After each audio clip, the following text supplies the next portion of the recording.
বিচ্ছিন্ন সহিংসতায় চলছে উপজেলা নির্বাচন। খাগড়াছড়িতে স্থগিত ভোট গ্রহণ। বগুড়া জামালপুরে কারচুপির অভিযোগ, প্রিজাইডিং অফিসারকে অব্যাহতি। অভিযোগ দেব কি? হুমকি তুমকি তাদের দুইজনের মধ্যে হচ্ছে। সহকারী প্রিজাইডিং অফিসারের রেসপন্সিবিলিটি। আমি নিজে আমার সামনে আমিও তো দেখলাম যে এখানে স্বাক্ষর নেয়নি। কেন নেয়নি? এটা ওনাদের গাফিলতি।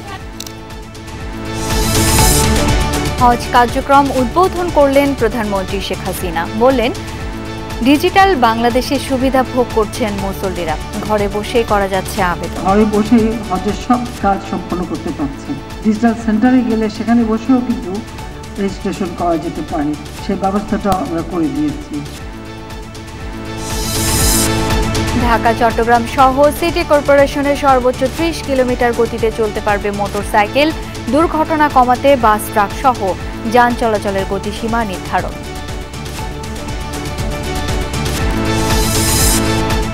পঞ্চগড়ের তেতুলিয়া সীমান্তে বিএসএফ এর গুলিতে 2 বাংলাদেশি যুবক নিহত।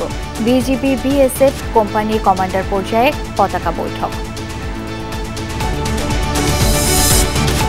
অ্যাস্ট্রাজেনেকার করোনা ভ্যাকসিনে কোনো ঝুঁকি আছে কিনা খতিয়ে দেখার নির্দেশ স্বাস্থ্যমন্ত্রীর।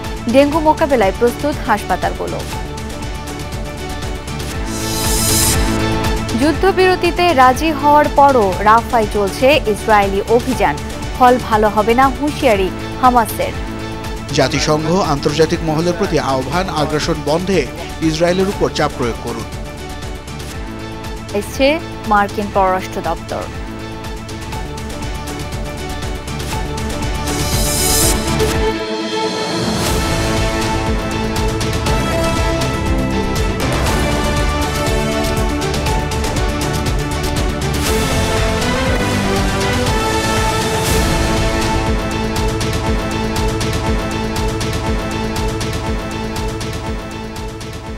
আমন্ত্রণ দুপুরের বাংলাদেশে আপনাদের সাথে আছি আমি শাওন দত্ত। এতক্ষণ শিরোনামগুলো দেখছিলেন, এবার বিস্তারিত। প্রথম ধাপে দেশের 139টি উপজেলা পরিষদে ভোট গ্রহণ চলছে। বেশিরভাগ উপজেলায় ব্যালটে ভোট গ্রহণ চলছে। ইলেকট্রনিক ভোটিং মেশিন ইভিএমে ভোট হচ্ছে সিরাজগঞ্জ, পাবনা, যশোর, পিরোজপুর, মানিকগঞ্জ, শরীয়তপুর, জামালপুর, চাঁদপুর ও কক্সবাজারে। স্থানীয় সরকারের চেয়ারম্যান, ভাইস চেয়ারম্যান ও মহিলা ভাইস চেয়ারম্যান পদে জনপ্রতিনিধি নির্বাচিত করছেন ভোটাররা। প্রথম ধাপের জন্য 152 উপজেলায় তফসিল ঘোষণা করে নির্বাচন কমিশন। নানা জটিলতা আর একক প্রার্থী থাকায় 13টি উপজেলায় ভোট স্থগিত করা হয়েছে।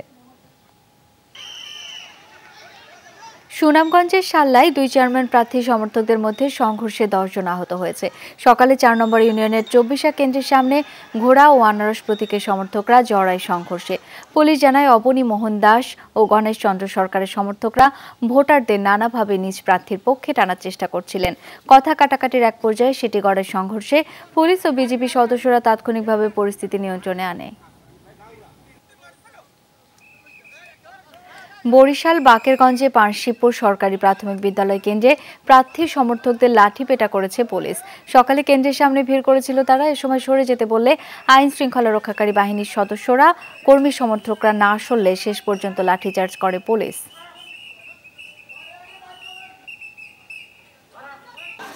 মাদারীপুর সদর উপজেলা পরিষদ নির্বাচনে 2 প্রতিদ্বন্দ্বী চেয়ারম্যান প্রার্থী সমর্থকদের মাঝে হয়েছে সংঘর্ষ। সকালে বালিয়া সরকারি প্রাথমিক বিদ্যালয় কেন্দ্রে আনারস প্রতীক ও মোটরসাইকেল প্রতীক প্রার্থী সমর্থকদের মধ্যে কথা কাটাকাটি হয়। এক পর্যায়ে উভয় পক্ষের লোকজন দেশীয় অস্ত্র নিয়ে সংঘর্ষে জড়ায়। বেশ কয়েকটি হাতবোমা ও ককটেল ফাটানো হয়, তাতে আহত হন 10 জন। বগুড়ার গাবতলী উপজেলার সোনারায় উচ্চ বিদ্যালয় কেন্দ্রে ভোট কারচুপির প্রমাণ মিলেছে। জোরপূর্বক ব্যালটে সিল মারার ঘটনা স্বীকার করেছেন সহকারী প্রিজাইডিং কর্মকর্তা হাফিজুর রহমান ও আব্দুল মোত্তালিব। জানান, সকালে 10 থেকে 15 জন অজ্ঞাত ব্যক্তি এসে ব্যালট বই ছিনিয়ে নেয়।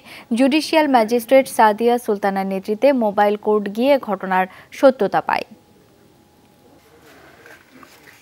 এটা সংশ্লিষ্ট সহকারী প্রিজাইডিং অফিসারের রেসপন্সিবিলিটি।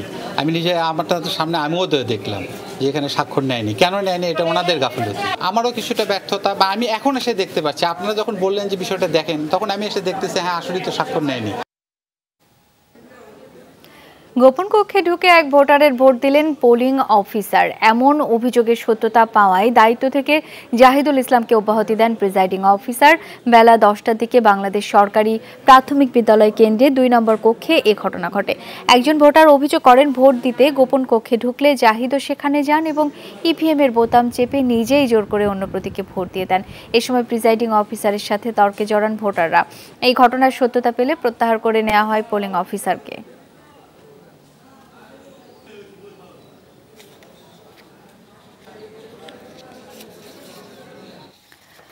দর্শক, ভোটের সার্বিক পরিস্থিতি জেনে নেব। বিভিন্ন কেন্দ্র থেকে যুক্ত হচ্ছেন আমার সহকর্মীরা।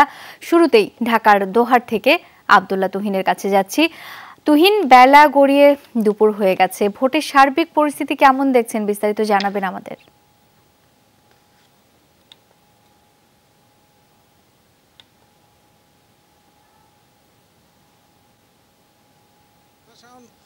সকাল থেকে আমরা যে অভিযোগটি সামান্যতম পাচ্ছিলাম যে ভোটারবিহীন অনেকটা ভোটার শূন্য এই ক্যাম্পাসগুলো, অর্থাৎ কেন্দ্রগুলোতে ভোটারের উপস্থিতি এতটাই কম, এর বাইরে কিন্তু খুব বেশি অভিযোগ আমরা পাইনি। কিন্তু দুপুর অর্থাৎ 1টার পর থেকেই যে প্রার্থীরা নির্বাচন করছেন সেই প্রার্থীদের দুজনই আওয়ামী লীগ সমর্থিত প্রার্থী, কিন্তু তাদের একজন অভিযোগ করেছেন যে দুপুরের পর থেকে ভোটারদের ভয়ভীতি, বিভিন্ন কেন্দ্রে এজেন্টদের বের করে দেওয়া, আগেই সিল মারা সহ নানা অভিযোগ করছেন। কিন্তু সে ধরনের অভিযোগ সকাল থেকে আমরা পাচ্ছিলাম না। এমনকি আইনশৃঙ্খলা রক্ষাকারী বাহিনী সকাল থেকে তাদের যে তৎপরতা, এখন পর্যন্ত তাদের তৎপরতাও ঠিক আছে, তাদের তৎপরতা নিয়েও কোনো অভিযোগ নেই। তবে এই বিকেলের এই শেষ সময়ে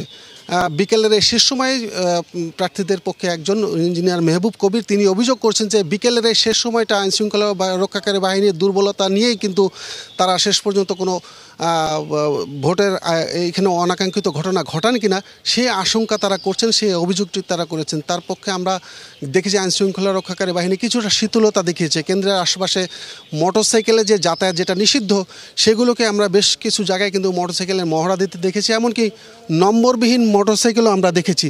ঠিক জয়পাড়া কলেজ কেন্দ্রে যেটা আমরা দেখছি যে একেবারেই ভোটার 1-2 আসা যাওয়া করছেন, ঠিক এরকম কেন্দ্রের পরিবেশ কিন্তু এই দোহারের 78টি কেন্দ্রের বেশিরভাগেরই চিত্র। আমরা একজন প্রার্থীকে আমরা দেখছি, তিনি এই কেন্দ্রে পরিদর্শনে এসেছেন। আমরা তার সাথে একটু কথা বলার চেষ্টা করব যে আপনি আসলে সকাল থেকে যে অভিযোগগুলো ইদানিং করছেন বা শেষ সময় এসে মাঝামাঝি এসে, এটা যৌক্তিকতা কতটুকু, আপনি কতটুকু অভিযোগ দেখেছেন এগুলো? না, আসলে যেটা দেখছেন আপনারা নিজে এসে দেখছেন, প্রত্যেকটা কেন্দ্রে যতটা গিয়েছেন ভোটার সংখ্যা খুবই কম। কিছু কিছু কেন্দ্রে তারা আছে কি করতেছে, তারা কিছু কেন্দ্রে বিশেষ করে আপনাদের মকসিদপুর, বিলাসপুর এইসব কিছু কেন্দ্রে তারা তাদের লোকজনদের দিয়ে সিল ঠিল মারতেছে।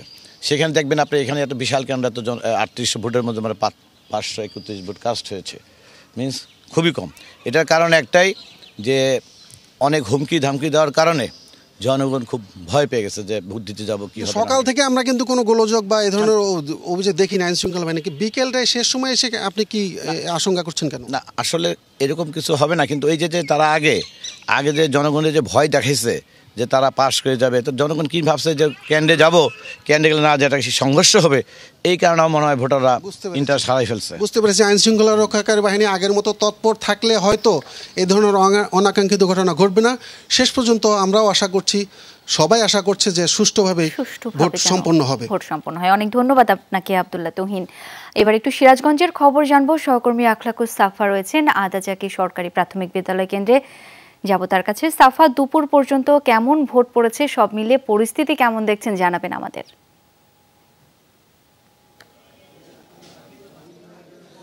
আমি আছি বেলকুচিতে শাওন, এবং এখানের যেই কেন্দ্রটিতে আছি দুপুর 2টা পর্যন্ত, অর্থাৎ কিছুক্ষণ আগে পর্যন্ত এখানে 28.80 মানে প্রায় 29% ভোট কাস্টিং হয়েছে বলে জানিয়েছেন প্রিজাইডিং অফিসার। এটি অবশ্য ইভিএমের যে মনিটর, সেই মনিটরও আমরা দেখতে পাচ্ছি।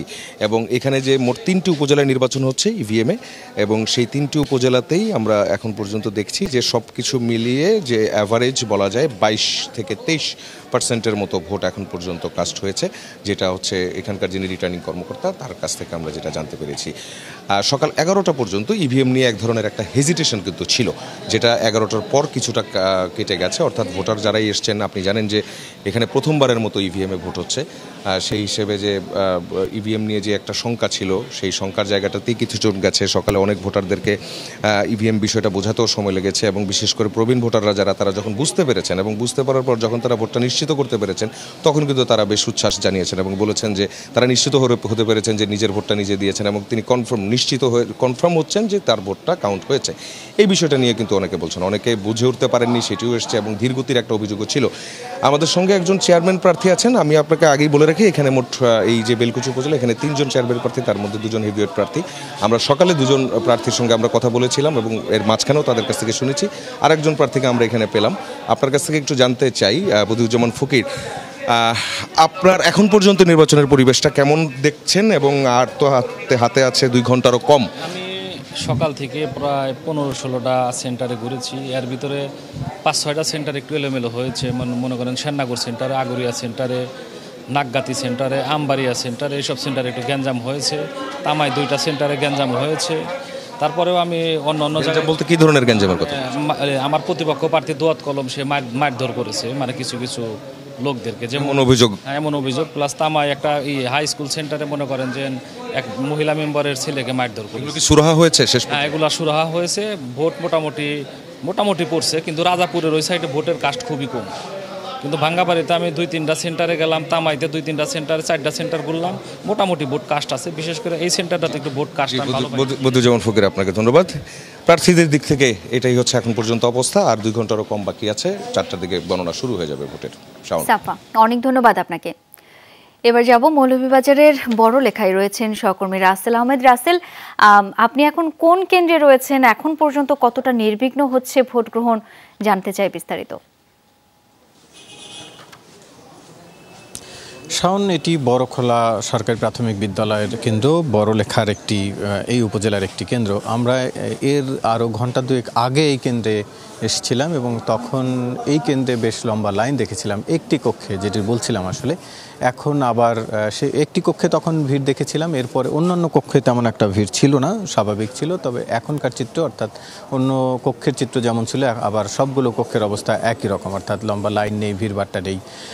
2-1জন ভোটার এই মাত্র এসছেন, তারা একটি কক্ষে আবার দাঁড়িয়েছেন ভোটের দেওয়ার জন্য। ভোটের বাধা বা ওই ধরনের কোনো বড় বিপত্তি হয়নি। তবে আমরা খবর পেয়েছি এই কেন্দ্রের বাইরে কিছুটা 2 প্রতিদ্বন্দ্বী প্রার্থীদের সমর্থকদের মধ্যে কিছুটা হাতাহাতি হয়েছিল, বাট সেটি বড় কোনো সংঘর্ষের মধ্যে পড়ে না। ভোট পড়ার হার যদি বলতে হয় অন্য কেন্দ্রের মতোই বলা যায়। এখন পর্যন্ত যেমন আমার সামনে যে কক্ষ, এই কক্ষটিতে 529 ভোটার, তার মধ্যে এখন পর্যন্ত 111 জন ভোট পড়েছে। যতক্ষণ আপনার সাথে লাইভে সংযুক্ত হওয়ার জন্য আমি দাঁড়িয়েছি তার আগের যে হিসাবটি নেওয়া, অর্থাৎ বেলা প্রায় অর্ধেকের বেশি গড়ালো, বা আর অল্প কিছুক্ষণ সময় আসলে বাকি আছে, কিন্তু তাতে ভোট 20% কাছাকাছি ভোট পড়েছে এমনটি। এছাড়া আমি আরও যে কয়টি কেন্দ্র ঘুরে দেখেছি বেশ খানিকক্ষণ সময়ের মধ্যে, সবগুলো চিত্রই প্রায় এরকমই, এর কাছাকাছি ভোট পড়েছে। ভোটের যে চিত্র সেটি এখন পর্যন্ত এমন। রাসেল, অনেক ধন্যবাদ আপনাকে। এ পর্যায়ে যেতে চাই বগুড়ার গাবতলী উপজেলায়, সেখানে রয়েছেন সহকর্মী মেহেরুল সুজন। আমরা একটু বগুড়ার পরিস্থিতি জেনে নিতে চাই আপনার কাছ থেকে, কি অবস্থা সেখানে?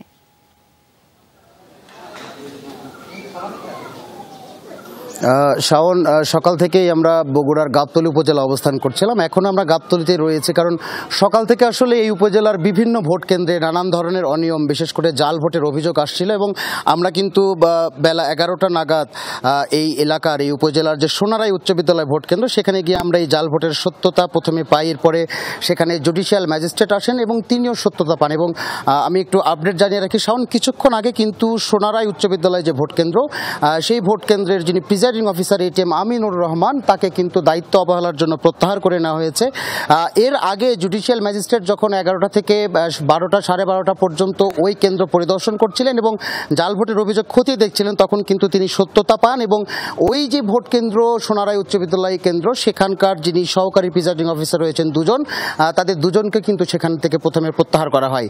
এর পাশাপাশি আরেকটি কেন্দ্র এই উপজেলার, সেটি মাঝিপাড়া কুসুমকলি সরকারি প্রাথমিক বিদ্যালয় ভোট কেন্দ্র, কেন্দ্র, সেখানে কিন্তু শাওন 900-র মতো ব্যালট পেপার প্রিজাইডিং অফিসারের সহায়তায় বাইরে নিয়ে যাওয়া হয়েছিল এবং একজন চেয়ারম্যান প্রার্থীর এজেন্ট সেটি কিন্তু সিল মেরে ভেতরে নিয়ে এসেছিলেন এবং পরবর্তীতে পুলিশ কিন্তু সেই কেন্দ্রের প্রিজাইডিং অফিসার এবং সেই এজেন্টকেও কিন্তু আটক করেছে। তো এরকম বিভিন্ন ধরনের অনিয়মের মধ্য দিয়ে আসলে এই উপজেলায় ভোট গ্রহণ এখনও চলছে, তবে ভোটার উপস্থিতি কিন্তু সারাদিনই মোটামুটি কমই ছিল বলা চলে। শাওন, সুজন, অনেক ধন্যবাদ আপনাকে। এবার একটু মাদারীপুরের খবর জানবো। ইতিমধ্যে যুক্ত হয়েছেন সহকর্মী প্রদ্যুৎ কুমার সরকার। প্রদ্যুৎ, ভোট গ্রহণে কোনো ধরনের সংঘর্ষের ঘটনা ঘটছে কিনা, সেগুলো কোনো প্রভাব ফেলছে কিনা একটু জানাবেন বিস্তারিত।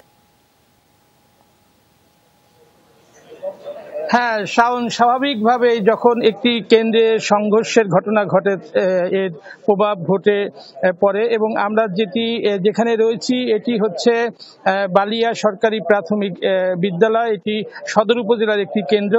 এখানে উভয় পক্ষের সংঘর্ষের কারণে প্রায় 50 থেকে 60টি ককটেল বিস্ফোরণের ঘটনা ঘটে এবং এর পরবর্তীতে 8 থেকে 10 জন আহত হয়েছে এই বোমা হামলার কারণে এবং এরপরে তো আমরা দেখতে পাচ্ছি এক প্রকার নিশ্চিদ্র নিরাপত্তা ব্যবস্থা কিন্তু প্রশাসন গ্রহণ করেছে। মাদারীপুর জেলা প্রশাসক, মাদারীপুর পুলিশ সুপার, বিজিবির যিনি দায়িত্বে রয়েছেন তারা ঘটনাস্থল পরিদর্শন করেছেন এবং আমরা দেখতে পাচ্ছি প্রতি মুহূর্তে প্রশাসনের কিন্তু একটি কঠোর নজরদারির মধ্যে এই মুহূর্তে এই কেন্দ্রটি রয়েছে এবং এছাড়াও বিভিন্ন কেন্দ্রে কিছু উত্তেজনার কথা শোনা যাচ্ছে, তবে তেমন সংঘর্ষের খবর আমরা এখনো পাইনি। এই কেন্দ্রে স্বাভাবিকভাবে ভোট গ্রহণ চলছে, ঠিক একইভাবে কিন্তু প্রতিটি কেন্দ্রেই আমরা ভোট গ্রহণের খবর পাচ্ছি। শাওন, প্রদ্যুৎ, অনেক ধন্যবাদ আপনাকে। ইভিএম নিয়ে কোথাও কোনো সমস্যা হয়নি, জনগণের স্বতঃস্ফূর্ত উপস্থিতিতে ভোট গ্রহণ নির্বিঘ্নে চলছে, এমন দাবি করলেন নির্বাচন কমিশন সচিব মোহাম্মদ জাহাঙ্গীর আলম। দুপুরে আগারগাঁওয়ে নির্বাচন কমিশনে হয় ব্রিফিং, সেখানেই বলেন অঞ্চল ভেদে ভোট প্রদানের হার কম বেশি রেকর্ড করা হয়েছে, তবে 15 থেকে 20% ভোট পড়েছে এমনটা জানান ইসি সচিব। তার দাবি এখন পর্যন্ত নির্বাচন ঘিরে বড় কোনো দুর্ঘটনা হয়নি, তবে খাগড়াছড়ি ও লক্ষ্মীছড়ি উপজেলায় গণ্ডগোল হওয়ায় ভোট গ্রহণ স্থগিত করা হয়েছে। রাতে ঝড়ের কারণে বিদ্যুৎ বিচ্ছিন্ন ছিল বহু এলাকা, তাই ভোটার উপস্থিতি কিছু জায়গায় কম। গড়ে অঞ্চল ভিত্তিক 15 থেকে 20% হারে ভোট কাস্ট হয়েছে দুপুর 12টা পর্যন্ত। বড় ধরনের কোথাও কোনো দুর্ঘটনা ঘটেনি। 2-1টি জায়গায় বিচ্ছিন্ন ঘটনা যেখানে ঘটেছে, আইন শৃঙ্খলা রক্ষাকারী বাহিনী সেখানে কঠোর ব্যবস্থা নিয়েছেন। আপনারা ইতিমধ্যে দেখেছেন যে আমাদের খাগড়াছড়ি জেলার লক্ষ্মীছড়ি উপজেলার একটি ভোট কেন্দ্রের বাহিরে গণ্ডগোল হওয়াতে সেখানে ভোট গ্রহণ কার্যক্রম স্থগিত করা হয়েছে। এছাড়া কোথাও ভোট গ্রহণ কার্যক্রম বন্ধ হয়নি। জনগণ উপজেলা নির্বাচন বর্জন করেছে, আর এই বর্জনের মধ্য দিয়ে স্বৈরাচারী সরকারের দুঃশাসনের বিরুদ্ধে রুখে দাঁড়িয়েছে, এই মন্তব্য করেছেন বিএনপির সিনিয়র যুগ্ম মহাসচিব রিজভী আহমেদ। দুপুরে নয়াপল্টনে এক ব্রিফিংয়ে তিনি বলেন, একতরফা আওয়ামী নির্বাচন বিএনপি আগেই বর্জন করেছে। উপজেলা নির্বাচন বর্জন যে সঠিক সিদ্ধান্ত তা জনগণের ভোট কেন্দ্রে না যাওয়ার মধ্য দিয়ে প্রমাণিত হয়েছে বলে দাবি করেন রিজভী। বলেন, অন্যায়ের বিরুদ্ধে জনগণ নিশ্চুপ থাকতে পারে না। রিজভী আহমেদের অভিযোগ, কেন্দ্রে যেতে বাড়ি বাড়ি গিয়ে ভোটারদের হুমকি দেওয়া হচ্ছে। যে উপজেলা নির্বাচন করছে সেখানেও ভোটাররা আজকে সকাল থেকে শুরু হয়েছে, ভোট কেন্দ্রে যায়নি এবং এটার মধ্যে দিয়ে তারা তাদের সাহসের বুক বেঁধে দাঁড়ানোর সেই ইঙ্গিতটাই দিচ্ছেন এদেশের জনগণ এবং ভোটাররা। এই যে তাদের ভোট বর্জন, এই যে না যাওয়া, এটার মধ্যে দিয়ে এই একনায়কতান্ত্রিক কর্তৃত্ববাদী সরকার যে অপরাধগুলো করেছে সেই অপরাধের প্রতি এটি একটি ধিক্কার হিসেবে বিবেচিত হচ্ছে। ডিজিটাল বাংলাদেশ বাস্তবায়নের ফলে ঘরে বসে হজের সকল কার্যক্রম করা সম্ভব হয়েছে জানিয়েছেন প্রধানমন্ত্রী শেখ হাসিনা। সকালে আশকোনা হজ ক্যাম্পে এক অনুষ্ঠানে এবারের হজ কার্যক্রমের উদ্বোধন করেন প্রধানমন্ত্রী। ওই অনুষ্ঠানে তিনি বলেন, ডিজিটাল বাংলাদেশ বাস্তবায়নের সুবিধা সবাই ভোগ করছে। নিবন্ধন যাতে সরাসরি অনলাইনে করা যায় সেই ব্যবস্থা করে দিয়েছে সরকার। প্রতিটি অঞ্চলে ডিজিটাল সেন্টার করে দেওয়া হয়েছে, সেখান থেকে 300 রকমের সেবা জনগণকে দেওয়া হচ্ছে। এ সময় ফিলিস্তিন ইস্যুতেও কথা বলেন সরকার প্রধান। ফিলিস্তিনিদের অধিকার নিশ্চিতে ওআইসি-ভুক্ত দেশগুলোকে একযোগে সোচ্চার হওয়ার আহ্বান জানান তিনি। এ সময় হজযাত্রীদের সঙ্গে শুভেচ্ছা বিনিময় করেন প্রধানমন্ত্রী। আগামী বৃহস্পতিবার থেকে বাংলাদেশি হজযাত্রীদের নিয়ে হজ ফ্লাইট চালু হওয়ার কথা রয়েছে। ধর্মীয় অনুভূতিতে অর্থনীতিতে আঘাত লাগে, এ ধরনের কোনো কাজ ঘরে বসে হজের সব কাজ সম্পন্ন করতে পারছেন। তো ডিজিটাল বাংলাদেশ গড়ে তুলব 2008-এর নির্বাচনী ইশতেহারে সেই ঘোষণাটা দিয়েছিলাম। আজকে তা সত্যিকার বাস্তবায়ন হয়েছে। প্রত্যেকটা এলাকায় আমরা ডিজিটাল সেন্টার তৈরি করে দিয়েছি। এই ডিজিটাল সেন্টারে গেলে সেখানে বসেও কিন্তু রেজিস্ট্রেশন করা যেতে পারে, করতে পারেন। সেই ব্যবস্থাটা আমরা করে দিয়েছি সহজভাবেই। সেখান থেকে প্রায় 300 রকমের সেবা জনগণকে দেওয়া হচ্ছে। ঢাকা শহরে 30 কিলোমিটারের বেশি গতিতে মোটরসাইকেল চালানো যাবে না। একই সাথে প্রাইভেট কার ও বাস মিনিবাসের গতিসীমা সর্বোচ্চ 40 কিলোমিটার। এই গতিসীমা দেশের অন্য সকল শহরের জন্য প্রযোজ্য হবে। আজ এক প্রজ্ঞাপনে এক্সপ্রেসওয়ে, জাতীয় আঞ্চলিক, সিটি কর্পোরেশন, জেলা ও পৌর এলাকার সড়কের গতিসীমাও নির্ধারণ করে দিয়েছে বিআরটিএ। এক্সপ্রেসওয়ে ও জাতীয় মহাসড়কে প্রাইভেট কার, বাস ও মিনিবাস চলবে ঘন্টায় 80 কিলোমিটার গতিতে। বাইকের গতি থাকবে 60 কিলোমিটার আর ট্রাক চলবে 50 কিলোমিটার গতিতে। একই সাথে জেলা, শহর, পৌরসভা ও সিটি কর্পোরেশন এলাকায় বাইক চলতে হবে 30 কিলোমিটার গতিতে। ট্রাকের ক্ষেত্রে প্রতি ঘন্টায় গতিসীমা 40 কিলোমিটার। গতিসীমার নতুন গাইডলাইন অমান্য করলে 2018 সালের সড়ক পরিবহন অ্যাক্টের অধীনে দণ্ড দেওয়া হবে। সেক্ষেত্রে 3 মাসের জেল অথবা 10,000 টাকা জরিমানা করতে পারবে কর্তৃপক্ষ। অ্যাস্ট্রাজেনেকার করোনা ভ্যাকসিনে কোনো স্বাস্থ্য ঝুঁকি আছে কিনা তা খতিয়ে দেখার নির্দেশ দেওয়া হয়েছে স্বাস্থ্য অধিদপ্তরকে, জানিয়েছেন স্বাস্থ্যমন্ত্রী ডাক্তার সামন্ত লাল সেন। সকালে রাজধানীর সিরডাপ মিলনায়তনে ছিল সর্বজনীন স্বাস্থ্য অর্জনের প্রান্তিক পর্যায়ে টিকাদান কর্মসূচি বিষয়ক উচ্চ পর্যায়ের বৈঠক। সেখানে এসব কথা বলেন স্বাস্থ্যমন্ত্রী। জানান, অ্যাস্ট্রাজেনেকার টিকার পার্শ্ব প্রতিক্রিয়া নিয়ে এখনও কোনো অভিযোগ পাওয়া যায়নি, তবে সম্ভাবনার বিষয়টি খতিয়ে দেখা হচ্ছে। মন্ত্রী বলেন, ডেঙ্গু মোকাবেলায় প্রস্তুত হাসপাতালগুলো, তবে এডিস মশা বংশবিস্তারের উৎসগুলো আগে ধ্বংস করতে হবে। স্যালাইনের কোনো সংকট হবে না এমনটাও জানান মন্ত্রী। বলেন, দাম যেন বৃদ্ধি না পায় সেই বিষয়ে নির্দেশনা দেওয়া হয়েছে।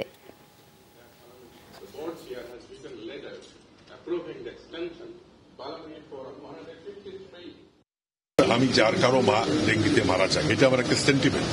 সেই জন্য আমি ডেঙ্গি নিয়ে, এটা শুধু আমাদের মানে স্বাস্থ্য মন্ত্রণালয় নয়, এটা 2টা মন্ত্রণালয়ের পাশাপাশি একসাথে কাজ করতে হবে। আমরা যদি ডেঙ্গির উৎসগুলো বন্ধ করতে না পারি, আমি যতই হাসপাতাল বানাই, কিন্তু এটা তো মানে বন্ধ হবে না। সুতরাং সেইভাবে আমরা কাজ করছি। আশা করি আমাদের হাসপাতালের যে সক্ষমতা আছে, আমি অলরেডি নির্দেশ দিয়েছি। পঞ্চগড়ের তেঁতুলিয়া সীমান্তে বিএসএফের গুলিতে মারা গেছেন 2 বাংলাদেশি। সকালে উপজেলার তিরনইহাট ইউনিয়নের খয়ঘাট পাড়া এলাকায় তাদের মৃত্যু হয়। স্থানীয়রা জানায়, ভোরে সীমান্তে গিয়েছিলেন ইয়াসিন আলী ও আব্দুল জলিল। এরপর দুজনের গুলিবিদ্ধ মরদেহ পড়ে থাকতে দেখে স্থানীয়রা। তাদের অভিযোগ, ভারতের ফকিরগঞ্জ বিএসএফ ক্যাম্প সদস্যরা তাদের গুলি করে হত্যা করে। খবর পেয়ে বিজিবি ও পুলিশ ঘটনাস্থলে যায়, তবে তার আগেই মরদেহগুলো নিয়ে যায় বিএসএফ সদস্যরা। এই ঘটনায় বিজিবি ও বিএসএফ এর কোম্পানি কমান্ডার পর্যায়ে পতাকা বৈঠক চলছে। আমরা সকালে শুনি যে 2জন ইন্ডিয়ার কাছে মারা গেছে। সকাল সকাল দেখতে আসছিলাম, পরে আমরা দেখতে পাইনি। পরে শুনলাম যে বলে বিএসএফ নিয়ে চলে গেছে। গুলি খাই পরপর কিন্তু 3 জন মরল। জনপ্রতিনিধিদের যেটা দাবি, ছেলেটার অন্তত লাশটা যেন এই দেশে দাফন হয় বা বাবা মা হাতে পাতে দেখতে পারে। সীমান্তে বেসামরিক মানুষ হত্যা কোনোভাবেই গ্রহণযোগ্য নয়। হত্যা বন্ধ করতে একযোগে কাজ করছে ঢাকা, দিল্লি। দুপুরে পররাষ্ট্র মন্ত্রণালয়ে ব্রিফিংয়ে পররাষ্ট্রমন্ত্রী ডক্টর হাসান মাহমুদ জানান, আগামীকাল ভারতের পররাষ্ট্র সচিবের সফরে এই নিয়ে আলোচনা হবে। এ সময় সাংবাদিকদের প্রশ্নের জবাবে পররাষ্ট্রমন্ত্রী বলেন, মার্কিন সহকারী পররাষ্ট্রমন্ত্রী ডোনাল্ড লুর ঢাকা সফরের মূল ইস্যু রোহিঙ্গা সংকট নিয়ে আলোচনা। আমরা অবশ্যই সীমান্ত হত্যার বিপক্ষে। গতকাল যেই ঘটনা ঘটেছে সেটি অত্যন্ত দুঃখজনক। আমরা 2 দেশেই এটি যাতে না হয় সেই লক্ষ্য নিয়ে আমরা কাজ করছি। রাফা ক্রসিংয়ে অবস্থান নেওয়া ইসরায়েলি সেনাদের স্থল অভিযান পরিচালনার নির্দেশ দিয়েছেন দেশটির প্রতিরক্ষা মন্ত্রী। হামাসকে পুরোপুরি ধ্বংস কিংবা অন্তত একজন জিম্মিকে মুক্তি না দেওয়া পর্যন্ত চলবে হামলা দিয়েছেন এমন হুঁশিয়ারি। রাফায় তেল আবিবের স্থলাভিযানের ফল ভালো হবে না এমন সতর্কবার্তা দিয়েছে হামাস। ইসরায়েলকে আটকাতে ব্যর্থ যুক্তরাষ্ট্রের সাফায় সীমিত পরিসরে হবে স্থল অভিযান। নিরাপদ কোনো স্থান নেই উপত্যকায়, জানা নেই গন্তব্য। তবুও রাফা ছেড়ে ছুটছে গাজাবাসী, কারণ যে কোনো সময় শুরু হতে পারে সর্বাত্মক স্থল অভিযান, যার প্রধান টার্গেট মূলত আশ্রয় কেন্দ্রগুলো। ইসরায়েলের দাবি, রাফায় বেসামরিকদের ঢাল হিসেবে ব্যবহার করছে হামাস। সাধারণ মানুষের মাঝে লুকিয়ে থেকেই চালিয়ে যাচ্ছে তৎপরতা। ফিলিস্তিনি সংগঠনটিকে ধ্বংসের লক্ষ্য নিয়ে যে কোনো সময় শুরু হবে তেল আবিবের স্থল অভিযান। রাফা পরিদর্শনে গিয়ে এমন হুঁশিয়ারি দেন ইসরায়েলের প্রতিরক্ষামন্ত্রী ইয়োভ গ্যালান্ট। সেনাদের অভিযান নিয়ে নির্দেশনাও দেন। রাফা ক্রসিং এর নিয়ন্ত্রণ নিয়ে মিশন পরিচালনার নির্দেশ দিয়েছি আইডিএফকে। আমরা জিম্মিদের ফিরিয়ে আনার বিনিময়ে আপোষে রাজি ছিলাম। সে সুযোগ যদি বন্ধ হয়ে যায়, আমরা সামনে এগোবো এবং অভিযান জোরদার করব, আর তা পুরো উপত্যকা জুড়েই। রাফায় আগ্রাসন চালিয়ে গেলে কোনো যুদ্ধবিরতি চুক্তি হবে না, এমন হুঁশিয়ারি হামাসের। লেবাননের বৈরুতে এক সংবাদ সম্মেলনে সংগঠনটির মুখপাত্র ওসামা হামদান জানান, আলোচনা চালিয়ে যেতে দোহা থেকে আবারও কায়রো গেছে স্বাধীনতাকামী সংগঠনটির প্রতিনিধিরা। বলেন, বল এখন ইসরায়েল ও যুক্তরাষ্ট্রের কোর্টে। আগ্রাসন আর দখলদারিত্বের জবাব দেবে প্রতিরোধকারীরা, এটাই স্বাভাবিক। জাতিসংঘ আন্তর্জাতিক মহলের প্রতি আহ্বান, আগ্রাসন বন্ধে ইসরায়েলের উপর চাপ প্রয়োগ করুন। রাফায় অভিযানের প্রতিক্রিয়া ইসরায়েলি বাহিনীর জন্য সুখকর হবে না। যুক্তরাষ্ট্রের তীব্র আপত্তির পরও যখন রাফায় ইসরায়েলের হামলা বন্ধ হচ্ছে না, তখন স্থল অভিযান সীমিত পরিসরে হবে, এমন সাফাই গাইছে মার্কিন পররাষ্ট্র বিভাগ। এই অভিযান সীমিত পরিসরে হবে। তেল আবিব আগেই জানিয়েছে বড় ধরনের অভিযানের কথা, যার বিরুদ্ধে আমাদের অবস্থান স্পষ্টও করেছি। আমরা চুক্তির চেষ্টা করে যাচ্ছি, যা অবিলম্বে যুদ্ধবিরতি ও জিম্মি মুক্তি নিশ্চিত করতে পারে। রাফা ক্রসিং এর গাজার অংশ এখন তেল আবিবের নিয়ন্ত্রণে। মঙ্গলবার মিশরীয় সীমান্ত ক্রসিং থেকে রাফার 200 মিটার ভেতরে অবস্থান নেয় ইসরায়েলি সেনারা। যে কোনো সময় স্থল অভিযান শুরুর জন্য ট্যাঙ্ক বহর নিয়ে প্রস্তুত পদাতিক বাহিনী। ডরথিতা স্ট্রিন, যমুনা নিউজ। রাফা ইসরায়েলের স্থল অভিযান হবে কৌশলগতভাবে রাজনৈতিক ভুল সিদ্ধান্ত, এমন মন্তব্য করেছেন জাতিসংঘের মহাসচিব অ্যান্টনিও গুতেরেস। রাফায় হামলা চালালে তা বড় ধরনের মানবিক বিপর্যয় তৈরি করবে, আবারও জানালেন এমন শঙ্কা। তাগিদ দেন যুদ্ধবিরতি চুক্তির। রাফায় নতুন করে ইসরায়েলি বাহিনীর সামরিক তৎপরতায় আমি চিন্তিত। সেখানে যে কোনো ধরনের হামলায় মানবিক বিপর্যয় বয়ে আনবে। এখানে ভুল করার কোনো সুযোগই নেই। এমনকি ইসরায়েলের বন্ধুরাও বুঝে গেছে অঞ্চলটিতে হামলা কৌশলগত ভুল পরিকল্পনা হবে। তেল আবিবের ঘনিষ্ঠরা যেন তাদের ক্ষমতার সবটুকু দিয়ে এই বিপর্যয় রুখতে সাহায্য করে। এই ছিল দুপুরের বাংলাদেশের আয়োজনে। এতক্ষণ আমাদের সাথে থাকার জন্য সবাইকে অসংখ্য ধন্যবাদ।